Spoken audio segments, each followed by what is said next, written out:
Across testnet and mainnet, we have already served 77 billion RPC requests.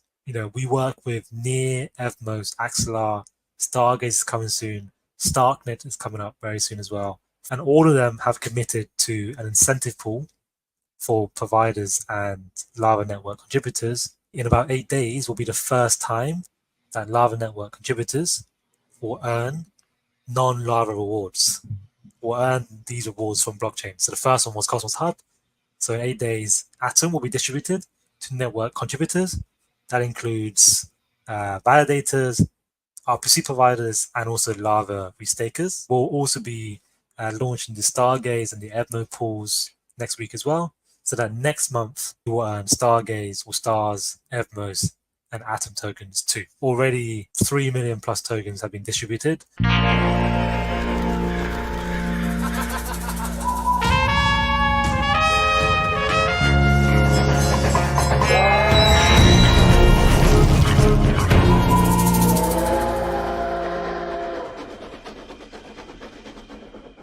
You're listening to Interchain FM, the Cosmos radio station. If you're seeking alpha in the cosmos, look no further. I'm your host, Chango and Chain, here with Ethan at Lava Network. Welcome to the show. First time here.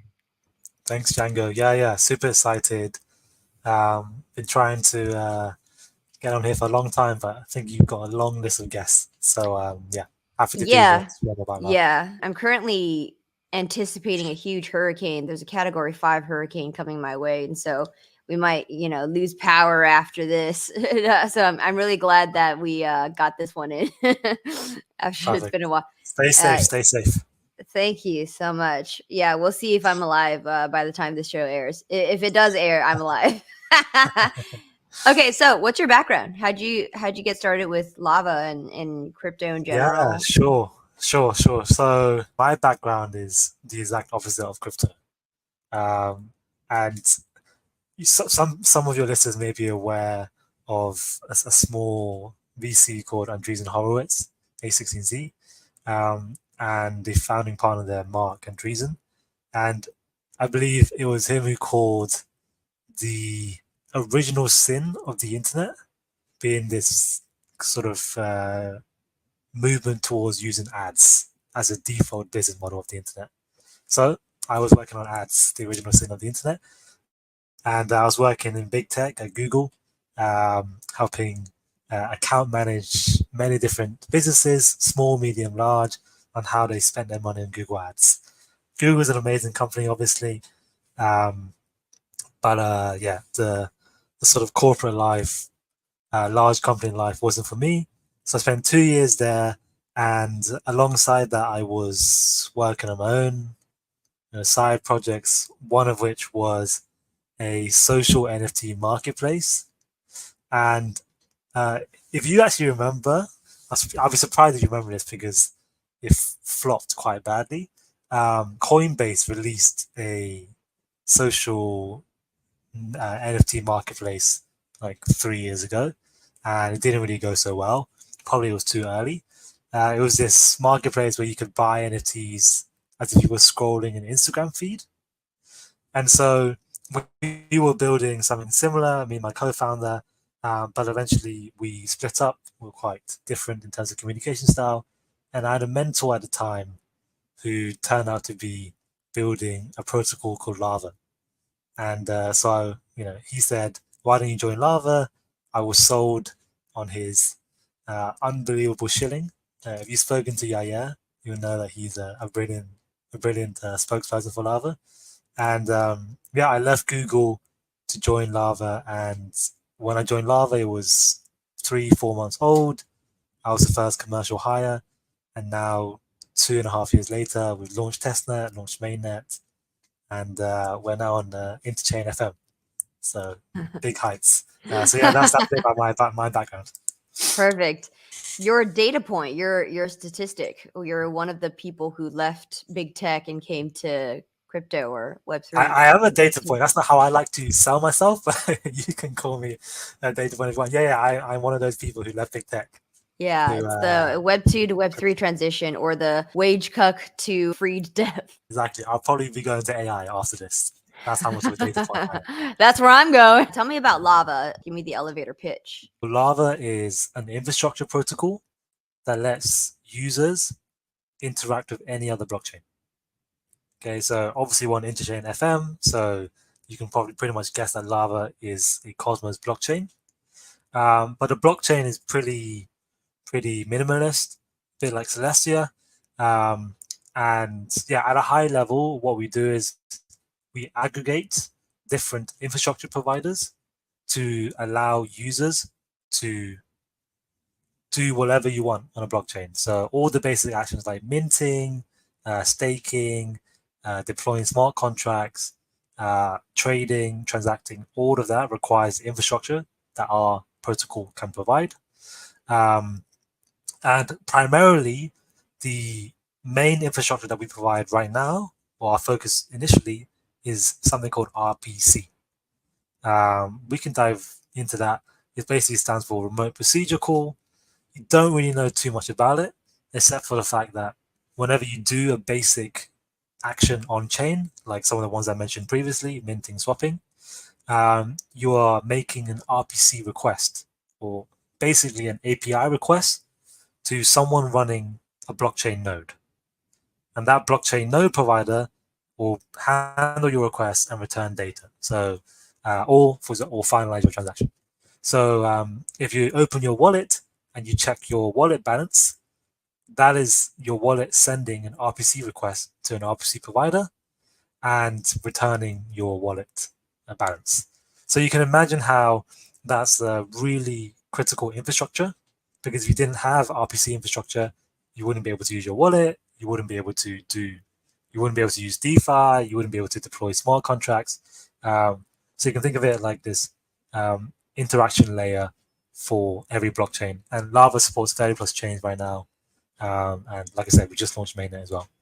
So that's a high level about Lava. I love that explanation. I want to break it down even further, since this seems to be the core infrastructure that Lava provides. With the proof of stake ecosystem, which is now almost every single blockchain except Bitcoin and a handful of smaller Bitcoin-like blockchains like Handshake, Doge, Litecoin. Sort of the zeitgeist has shifted to a point where, like at least in the EVM space, you can't, with just your computer, with like a CPU, you're unable to sync a node to the latest block tip and verify all the block hitters. With Bitcoin, what happens is with just a computer, with just like a little CPU node, you're able to sync up to the latest block tip by using a simplified payment verification node. And you get to just fully trustlessly do that. With the RPC paradigm, we've kind of shifted to this, from this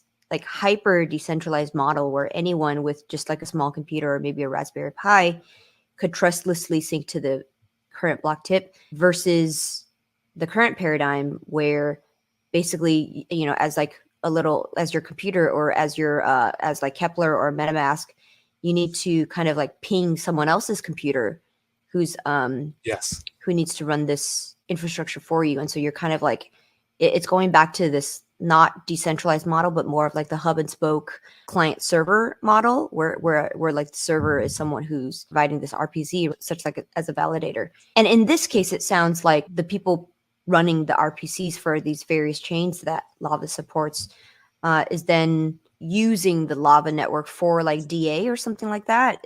Or correct me if I'm wrong. Can you explain? Not for DA. So that's a good question. What is the distinction between the Lava blockchain and the RPC service? That's a very good question. So Lava's blockchain essentially serves like a registry of all the data and RPC providers on Lava. And so you can think of it like this: when an application, a dApp or wallet needs to connect to a blockchain, let's say Cosmos Hub, or let's say Ethereum. So in your wallet, you can show your wallet balance. It needs to connect to an RPC provider. And how it does that through Lava is it basically takes the Lava registry and it fetches a list of providers based on certain parameters. So based on where the provider is, based on the historical quality of service of that provider, whether they've been fast, slow, high uptime, accurate, and also based on the size of that provider's stake. Right, so a provider stakes Lava on the Lava blockchain to be part of this Lava registry. If you just think about it like that, an application only interacts with the Lava blockchain to get that list, that optimized list. So instead of talking to all providers on Lava blockchain, it speaks to the relevant providers. Just like when you book an Uber, you're not waiting for an Uber driver to respond from, I don't know, 1,000 miles away. You're just looking at your local Uber drivers, and one of them returns back to you. So an app gets that list and then talks to those providers off-chain, peer-to-peer. So there's no added latency with the Lava blockchain. There's no consensus needed for every RPC call, which is a common misconception that people have. So the blockchain is super lightweight. It's just to store the registration of all those providers, i.e. their stake, and then it's to return a list to apps. And the last step is when providers serve their RPC, they then make a request to the Lava blockchain to say, hey, I've served these requests, give me my payment. So providers are paid in Lava.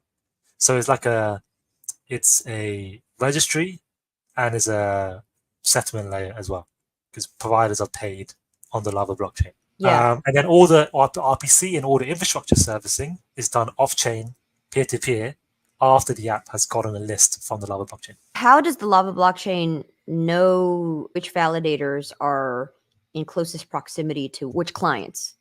Yeah, so providers will set the location that their node is running in, essentially. And you might think, okay, they can just lie, but if they lie, then their quality of service won't be great. You see what I mean? So you don't really have an incentive to lie. The quality of service, as I mentioned earlier, is like an Uber rating. It's three things: latency, so how fast they return the RPC calls; their uptime, when you make an RPC request to them, do they respond? And three, the accuracy of their responses. So speed, uptime, accuracy. And the quality of service is one of the parameters that affects whether how many lists you appear on. So how many RPCs you can handle, and therefore how many rewards you can earn as a provider. Where's this data going? Is it being stored anywhere? All the data of validator, uptime, accuracy, etc. So that's just synthesized as a score. So it's like really little data. It's just it's actually like a geometric average. You can ask our CTO about that. Geometric average of the latency, uptime, and accuracy for each provider. So you think of it as just one number on a blockchain, which is not a lot of data. And so that score is added to the Lava blockchain, and it builds up and accrues as historical quality of service. Or you can think of it as reputation. And the reputation of a provider impacts their pairing frequency. What sorts of applications would use this infrastructure? How I think about it is in two different ways. One is which blockchains, and one is which apps on those blockchains. The first part is every blockchain. So Lava already supports 30 plus blockchains. We're chain agnostic. If you run a node for Ethereum or Cosmos Hub or Osmosis or Optimism Layer 3, all of those nodes can be aggregated and join the Lava blockchain. You just stake Lava and join, and you can join the global marketplace for nodes that is Lava. So any applications on any blockchains. And in terms of which applications, any applications that need RPC or any of the other infrastructure services that Lava can provide. So again, the focus initially is RPC, but we plan to expand to many different types of data infrastructure, like more complicated APIs. RPC is a super basic API that brings back basic data like your account balance. But if you want something more complicated, like which accounts interacted with this specific smart contract between these blocks and swapped these two tokens, that's a multi-step function and requires more complicated APIs or indexing, as they call it in the developer world. And so indexing and those sort of rich APIs can also be supported on Lava as well. But in any case, in terms of which apps would use Lava, all apps in crypto need RPC, especially wallets, especially transaction-based dApps like DEXs. So, for example, Near, which is an ecosystem that we work closely with, as well as Cosmos, we are the default RPC provider for the top DEX on Near. We're the default RPC provider for the top lending protocol on Near. We just onboarded Cosmos Hub to Lava mainnet, and we're working with the top apps there and teams there. If you are operating with a lot of user data, especially multi-chain data, like a wallet would be or a DEX would be, then you would use a protocol like Lava. Basically, any dApp, any chain. What's the benefit of building a blockchain into all of this cross-chain querying? Couldn't you Sure. do it without one? Yeah, good question. So the reason for this is because the missing element in RPC and data infrastructure today is accountability. And what a token allows you to do is it allows you to have accountability at the level of the service providers, right? So on Lava, every infrastructure provider, every RPC provider must stake to register on the Lava blockchain, and they get to handle more requests if they have higher stake, which is one of the parameters, if you remember, for the parent. And so this accountability is important because if a provider suddenly goes down a lot or is not super accurate with their responses or is too slow with their responses, they will be crypto economically punished and held accountable. So they may be slashed, they may be jailed, they may be partially slashed. All of this means that the responses that you get through the Lava network are secure, and also the performance assurances that you get are also very high on Lava. Whereas if you look at the current model with data providers, RPC providers, again, they're very, very critical to every dApp and every blockchain. But if they go down, there's not that same level of accountability that you would get on Lava, where you'd be slashed, right? Some of the largest providers, again, won't name names, but they work with top blockchains, and they are some of the biggest brands in crypto. So if they go down, the blockchain is sort of tied to that provider, right? So there's little accountability there, apart from maybe giving away some free credits for RPC if their service goes down. And so accountability is essentially the main thing that a token provides. The other thing that is goes without saying is that RPC and data infrastructure is very critical to crypto, and therefore should be owned by all of us, all of our users. And we can go into this, of course, later on as well. But Lava has a lot of ways for contributors to own and govern and contribute to the protocol via staking and restaking. And it means that all of us can have a say in this, this super essential layer of infrastructure, whether that is picking which chains Lava supports, right? Because Lava can support any chain, but you need to add the chains on first. Whether that's changing the price of a subscription to Lava, all of that's on chain as well. Whether that's changing some technical parameters of the blockchain to make it more scalable or whatever. All of that can be owned by the community.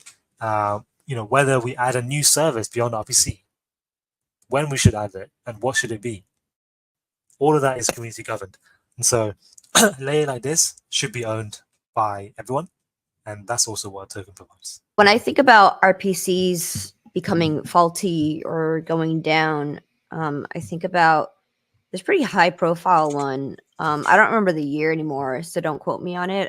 I think it was in 2022. This was when Anchor went down on Ethereum, and it led to some pretty catastrophic losses of money. But at the same time, there's maybe like 4 or 5 big RPC providers on Ethereum, and a lot of them are pretty faulty.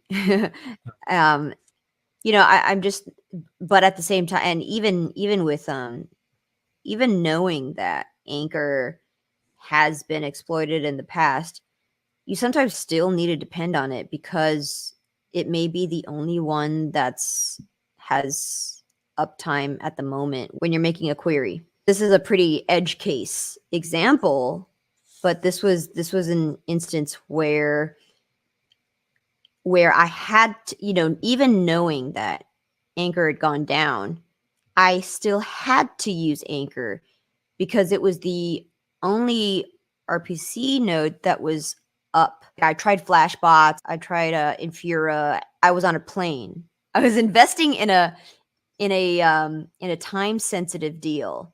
It was for XAI, right? Like XAI is the company behind Grok. The round was closing soon. The round was closing at the exact hour when I would land, because I was in flight. I was on an international flight. So Django, I need your deal flow. You can't just drop XAIC round on me like that. I need that. yeah. Sure. Let's talk about that offline. But so anyway, the only time frame that I had was during that flight. And because I was flying through international waters, I needed to use a VPN. Yeah. And so VPN was on. No RPC providers were working except Anchor.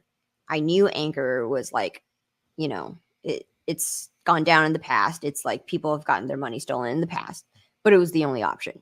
Yeah. And so I had to use it, and there was no accountability like you said. However, there are instances when people have no choice but to do that. Yeah. And Yeah, for sure. There was another really big instance as well where I think it was Infura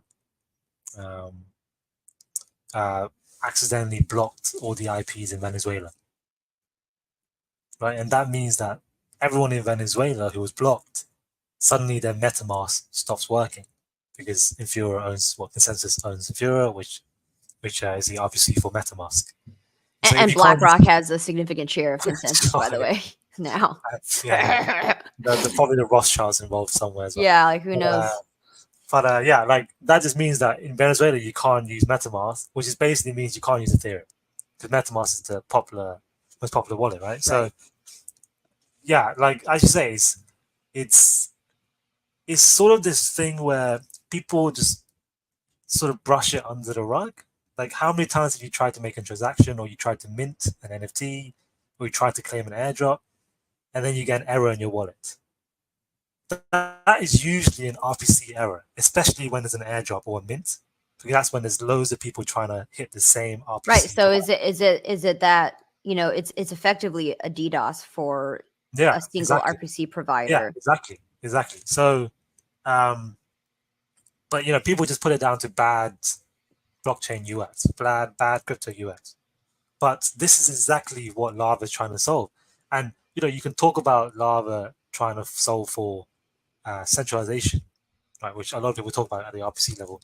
But take a step back. We're also just trying to solve for better on-chain experience for everyone, more reliability, faster, and more accurate for everyone. Because, let's be honest, even the big providers aren't great. And so, would you rather rely on one big provider, or would you want to use Lava, which aggregates loads of providers, and if one goes down, there's always another one that can serve your request? Yeah. Right. So yeah, if that one goes down, there's another one that can serve. So this is the thesis. Yeah.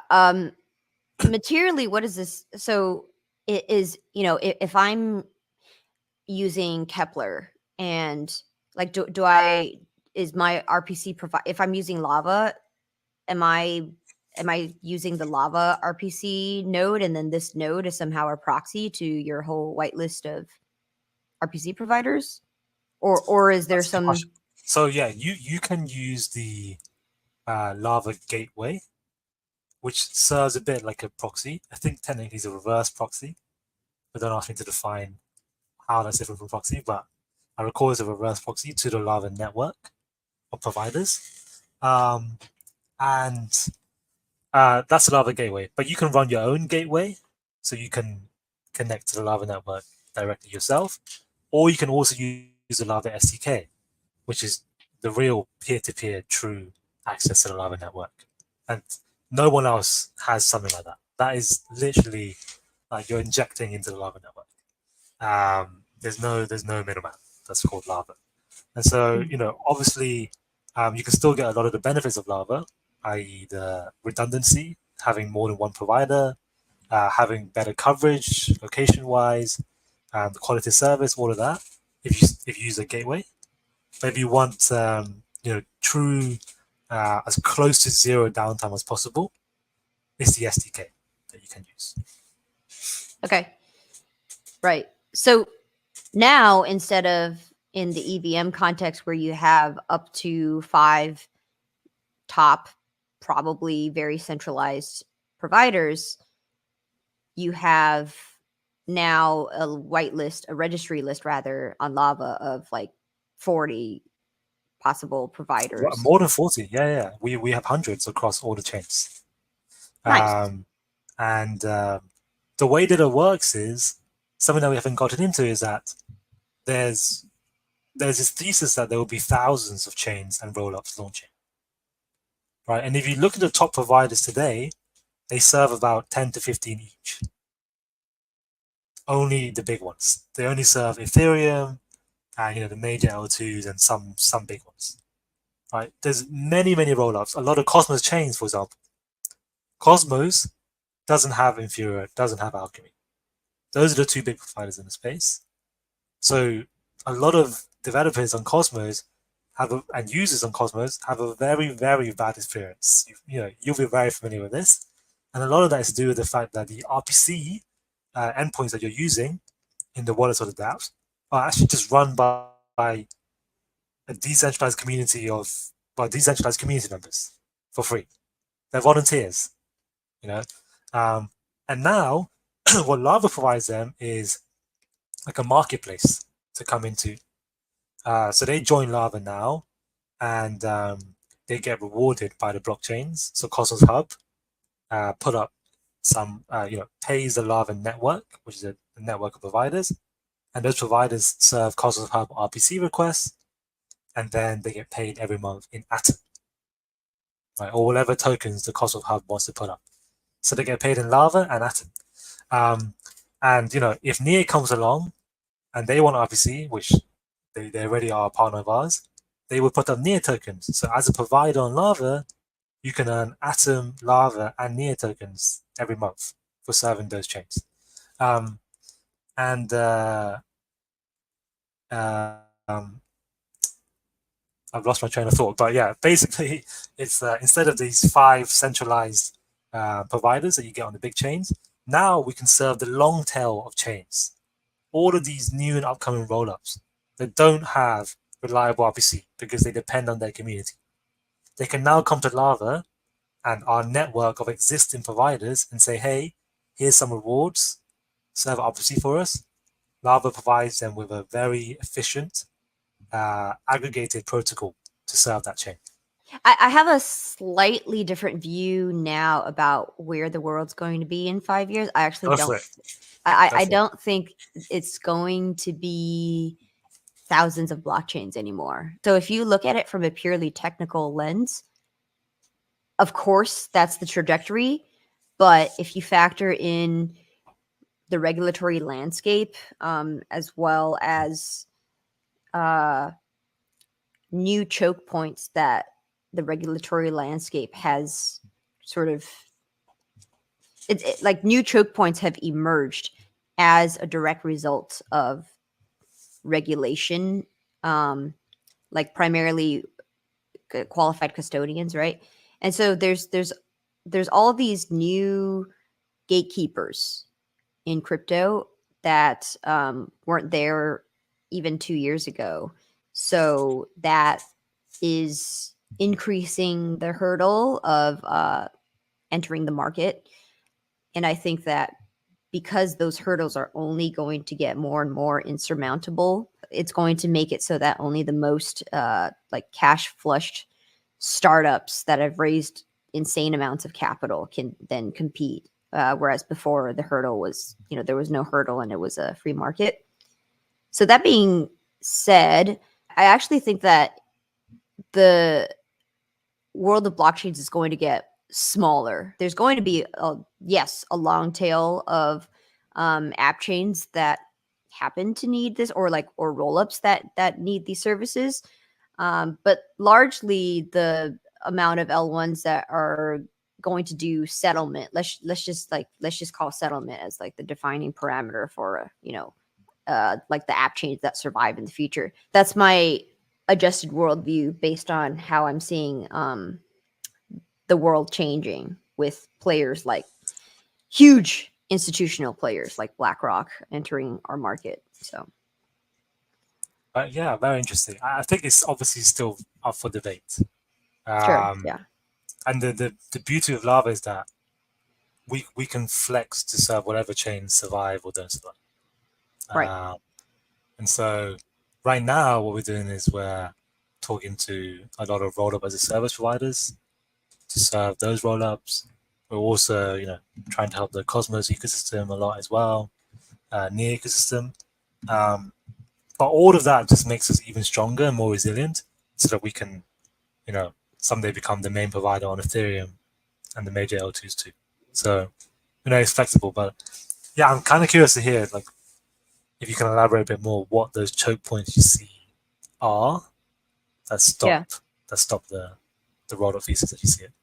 Yeah. I mean, namely that being the SEC proposed in early 2023.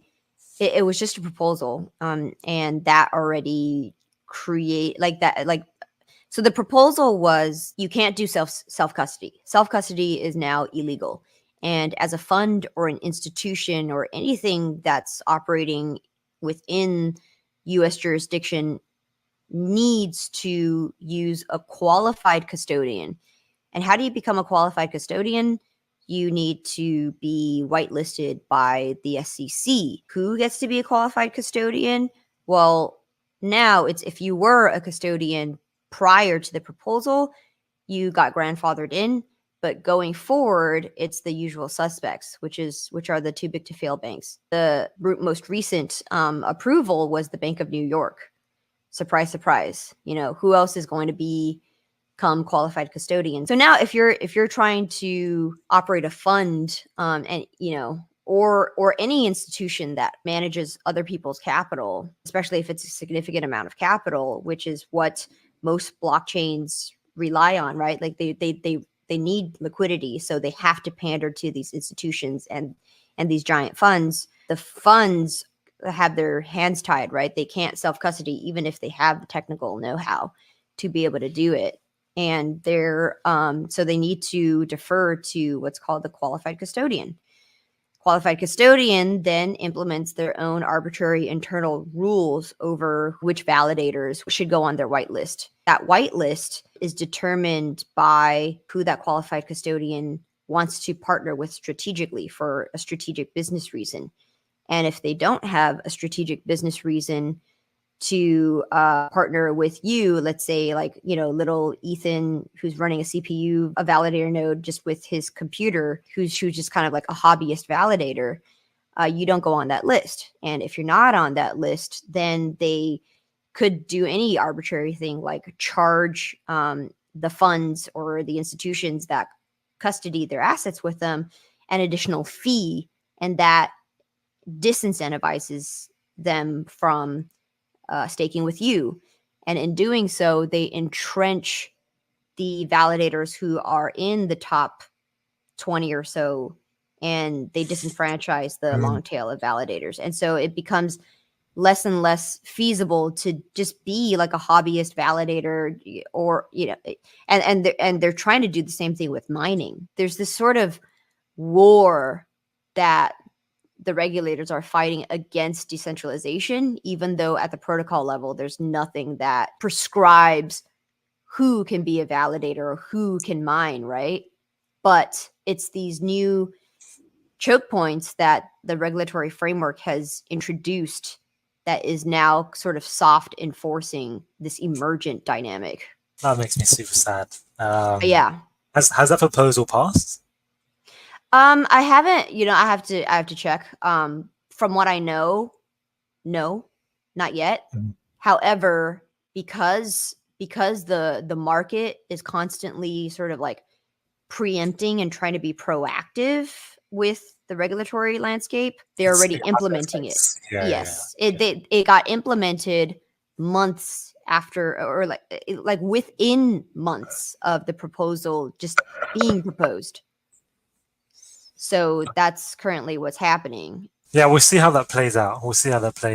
I want to go back to what you were saying before about so like Lava Network is basically solving the issue in Cosmos where relayers were basically unsubsidized, and it was like they were just running this altruistically and they were losing money on it. But Lava comes in and says, no, we're going to incentivize this and we're going to pay you out for it, which is exactly the thing that Cosmos ecosystem was missing.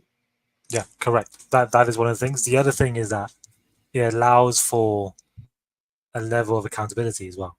That goes in tandem with being able to reward these node operators. The reason why a lot of these operators weren't rewarded previously by blockchains is because there was no easy way to see their or to track and monitor their performance. Whereas with Lava, it's all on chain. And so, for example, we work with Evmos or Stargaze we're about to announce as well. Axla we've been working with for the last 6-8 months. And what we do is we generate a report for them every month based on on-chain stats into the quality of service of every provider that served their chain that month. And the rewards are distributed based on how many requests they served and based on the quality of their service. You can serve millions or billions of relays, but if your quality of service is really bad, that will be reflected in the rewards that you earn. So that level as well of accountability and transparency is also a value add for a lot of the blockchains that we work with. What are you seeing in terms of usage? How high is the volume of RPC queries going through Lava? Yeah, things are heating up very nicely. So we've been running testnet for a year and a half, and then we launched mainnet publicly 2 months ago. So on our testnet, we were already supporting production service. Right, so we didn't wait till mainnet. Testnet was already used by a lot of dApps and users and blockchains for production grade services. Across testnet and mainnet, we have already served 77 billion RPC requests. We work with Near, Evmos, Axelar, Stargaze is coming soon, Starknet is coming up very soon as well, Filecoin 2, Union, another protocol that's about to launch, so they're an interoperability layer. All of these chains, I believe Union is a chain as well, all of them require RPC, and all of them have committed to an incentive pool for providers and Lava network contributors on Lava mainnet. So actually, in about 8 days will be the first time that Lava network contributors will earn non-Lava rewards, will earn these rewards from blockchain. So the first one was Cosmos Hub. So in 8 days, Atom will be distributed to network contributors. That includes validators, RPC providers, and also Lava restakers. And we'll also be launching the Stargaze and the Evno pools next week as well. So that next month, you will earn Stargaze or Stars, Evmos, and Atom tokens too. And already 3 million plus tokens have been distributed across those reward pools to providers on testnet, and mainnet we're about to turn that on as well. So things are going well. 77 billion requests, as I mentioned, 30 plus blockchains supported, 2.3 million monthly users, and hundreds of providers. So if you look on our website now, the tagline is "You're probably using Lava without knowing," because we support a lot of the blockchains, and we're designed to be invisible. If you notice us, we're doing something wrong, right? It should just be smooth, fast, reliable, invisible, and if you're just a regular user, you don't need to know about Lava. If you want to contribute, you can stake and restake, and what that does is it basically lets you boost top providers. So therefore, the network quality of service increases because top providers have more stake, and so they can serve more RPC requests. So therefore, the service is faster and more reliable. So if you want to contribute, you can run a node, you can run a validator, you can stake and restake Lava to make the on-chain experience faster, more reliable for everyone. But if you just want to use Lava, just use Lava, or just use your wallets and dApps. You don't need to use Lava directly. They'll probably be using this already. A key incentivization mechanism is the incentive pool. Yeah. And I'm guessing that's where you're working with the foundations or the core teams themselves to give you an allocation, like a fixed allocation that goes into this pool that Lava then programmatically distributes to the providers in the network. Exactly that. And the allocations across X amount of months. And we've had 100% renewal so far. So like I was saying, Near, Evmos, and Axelar. Oh, so renewal being like Near, it needs continuous RPC services. Near Foundation is basically paying the Lava community pool or whatever network. Correct. Yeah, correct. So they'll top it up again, and what that means is that RPC providers will keep serving Near RPC and keep earning Lava and keep earning Near tokens. Yeah, how are Near tokens? How are Near tokens sent to the Lava network, given that Near blockchain is not a Cosmos chain? Yeah, good. Yeah, that's a good question. So Near was on Lava testnet so far, and for that we basically it was manual because Near is not on a Cosmos chain, as you mentioned. So are you like wrapping the tokens on the blockchain or something? So when I say manual, it was actually sent on Aurora, which is the Near smart contract chain. And so essentially the providers that serve RPC, they also submit their provider address, their wallet address on Aurora. And then it was sent on Aurora to via smart contract to their chain, to their wallets. Now, I know that the team right now is working on allowing non-IPC chains to create incentive pools on Lava blockchain. But for now, we are slowly but surely integrating IPC compatible chains on Lava mainnet, which is why Cosmos Hub was the first chain that had an incentive pool. Stargaze is next. Evmos is also next. I think next month we're planning to have Filecoin, which is the first non-IPC one on Lava. And I think the tokens are wrapped and become Cosmos native tokens, and then the chains can use IPC to basically distribute the funds. But yeah, we're working on a solution. Sure. Okay, great. One last question before I want to move on to your next important milestones. So in creating this dynamic querying layer, how do you think this would improve application UX as well as data querying across all the different chains that are supported? Sure. And it's your goal to eventually support all chains? Yes, right? Definitely. Support all chains and all apps. And the question about data querying and app UX, to me, those are basically the same thing. Because blockchains are these amazing databases, amazing ledgers, every interaction you're doing, all of that is some interaction with data. So data infrastructure is blockchain infrastructure, is application infrastructure.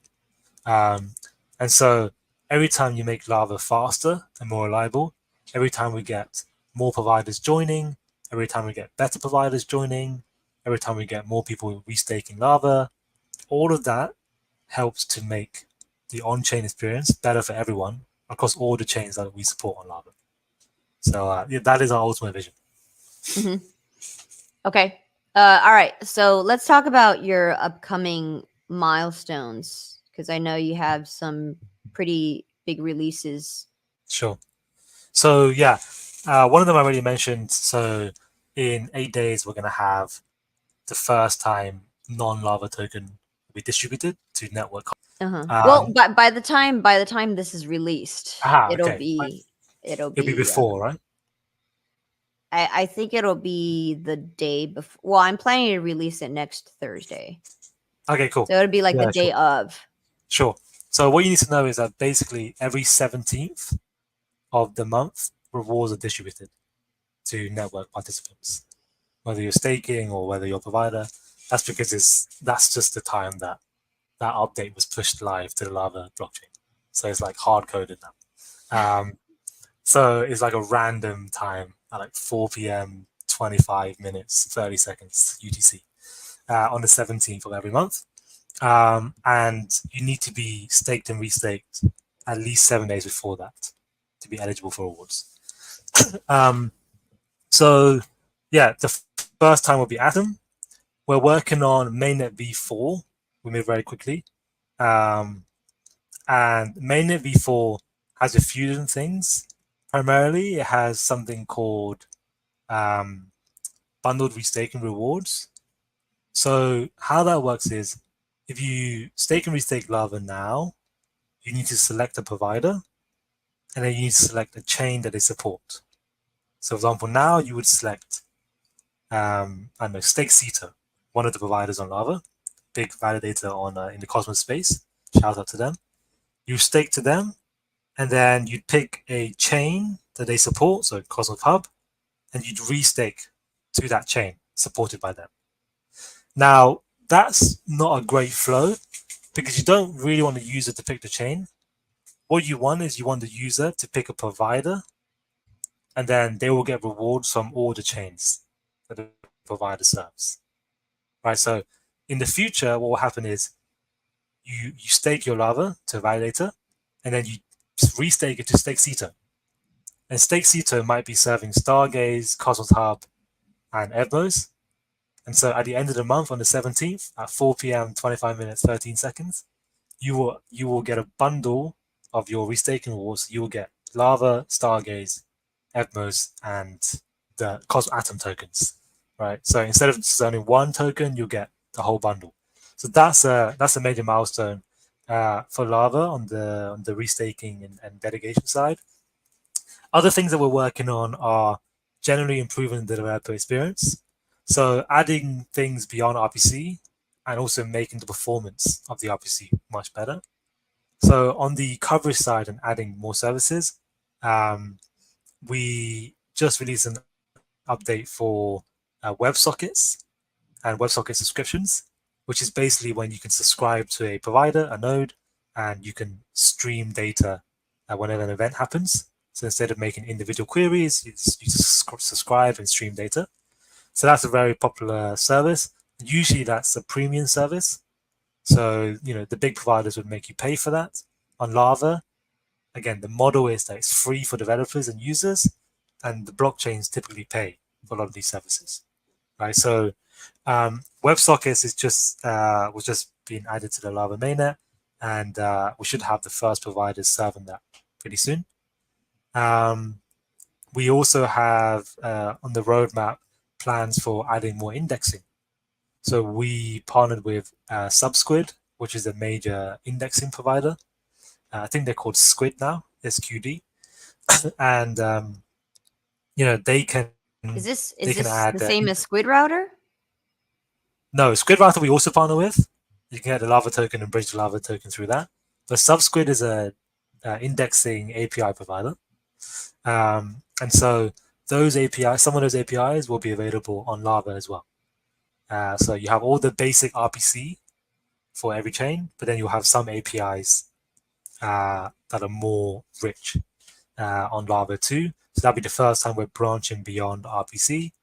There's various other applications of Lava. So we can do sequencing.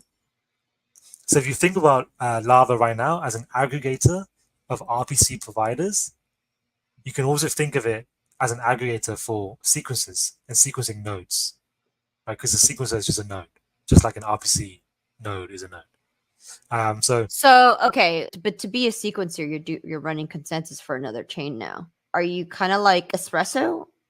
We could that could be one of the functionalities that we provide. How does that work if, let's say we were talking about Arbitrum, Lava is providing sequencing, but Arbitrum says there's only one sequencer, unless they say we don't provide sequencing right now, just to clarify. Right. Okay. Oh, you're saying in the future. Yeah. Maybe exactly. That might be an application for this layer. Exactly. So we can have different providers running sequences and joining Lava, and then Lava will route the requests, the transactions to different sequences. Okay. And it might look something similar to Espresso in that sense, in that case, in the future. Yeah, exactly. So like another way you can think about it is Lava is a bit like EigenLayer if EigenLayer was its own blockchain. Right. So EigenLayer has restaking as well to serve different services, right? And by the way, EigenLayer can serve RPC too, but it's focused on data availability as its first thing, right? Lava can also incentivize light clients, and probably do something similar to data availability too. It's just that we have our own blockchain, whereas EigenLayer is on Ethereum. So you can think of this is anomalous too, and there's trade-offs there. Lava, because we're on our own blockchain, we can tailor like gas fees, the scalability of the blockchain, whereas EigenLayer is on, dependent on Ethereum, and it's just a lot more customizable. But then there's things like consensus as well, which we have to grapple with because we have our own validator set, and so there's trade-offs there. But generally, we don't really compare ourselves to EigenLayer. I think they're doing great work.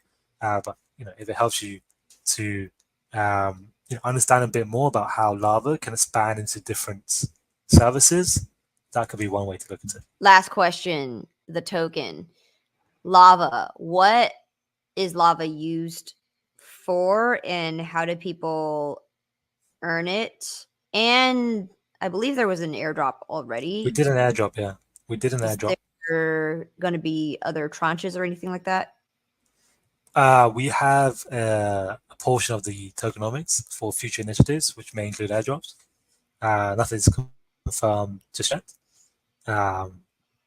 But yeah, stick around. The Lava token is out there already. We did a very different launch where the Lava token was only launched and is currently only available on DEXs. Osmosis, Uniswap, and Arbitrum recently was added to PancakeSwap Base and BNB, Binance Smart Chain. And this is because we wanted to make sure that the chain and the protocol was decentralized first. And also because a lot of people have spoken about the issues with centralized exchanges and token launches enough already. But yeah, those reasons as well, and we wanted to do something different. The Lava token has a lot of different use cases, and I've already sort of alluded to the ways in which it's different on this call already. If you think about other infrastructure projects, let's say Chainlink, which is an Oracle, or even Filecoin, which is a database storage, decentralized storage. These are all decentralized infrastructure protocols that have nodes and providers. And all of them have a token which you can stake to secure the network, just like Lava. So you can stake to secure Lava network. But Lava has also this layer, which is the service providers, which you can restake to, as we've discussed on the call as well. So You can stake to secure the Lava blockchain, and then you can restake to improve the service. So it's sort of this dual utility of the Lava token, which can be restaked and restaked, which no other infrastructure protocol has. And at the same time, because you're restaking to the service level, the network rewards from blockchains that use Lava for data infrastructure go to you, the stakers and restakers and contributors to the Lava network. So that's a big difference. The other thing is, of course, Lava is staked by validators, Lava is staked by providers, and also if you want to use Lava in a more uh, expansive capacity, we have a free tier that again blockchains reward providers for. That is much better than a lot of other free tiers. But if you want more RPC requests, then you can buy a subscription on chain in Lava as well. And so that's another way. So you can buy Lava, you can stake Lava, you can restake Lava. So there's a lot of different ways in which Lava is used. And the other thing is there's different ways in which Lava tokenomics is different. One is that it has no inflation. So a lot of chains use inflation maybe to hide some lack of demand of it. But with Lava, there's no inflation. Instead, the validators and delegators and providers are paid in the rewards that blockchains give to the network. Right, so it's a very different model. It's based entirely on there being demand for RPC and Lava in the future, as opposed to inflation, even though there's no demand for Lava, even if there was no demand for Lava. And so that's a very different model as well.